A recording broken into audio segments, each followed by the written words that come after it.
ముందా తుఫాను రాష్ట్ర ప్రభుత్వం సమర్థవంతంగా ఎదుర్కొందని బీజేపీ రాష్ట్ర అధ్యక్షుడు మాధవ్ అన్నారు. అనంతపురంలో ఆయన సమావేశం నిర్వహించారు. తుఫాన్ కారణంగా అపార పంట నష్టం వాటిల్లిందన్నారు. అందుకు సంబంధించి అంచనా సర్వేకు బృందాలు పనిచేస్తున్నాయని తెలిపారు. మత్స్యకారులను ఆదుకుంటామన్నారు. ఫసల్ బీమా యోజన పూర్తి స్థాయిలో రాష్ట్రంలో అమలయ్యేలాగా చర్యలు తీసుకుంటామని తెలిపారు. ఇక నష్టపోయిన వారిని అన్ని విధాలుగా ఆదుకునేందుకు పార్టీ తరపున ఓ నోటు తయారు చేసి రాష్ట్ర ప్రభుత్వానికి అందిస్తామని మాధవ్ అన్నారు.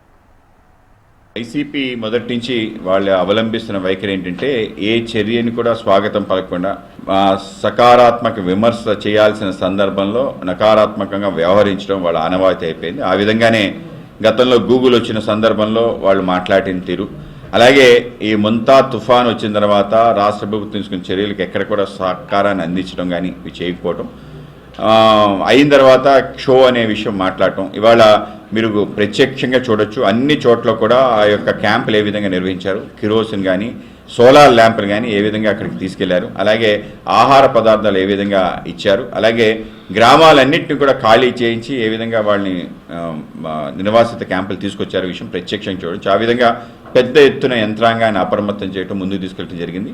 IMDA రిపోర్ట్ అయితే చాలా భయానకంగా ఉంది.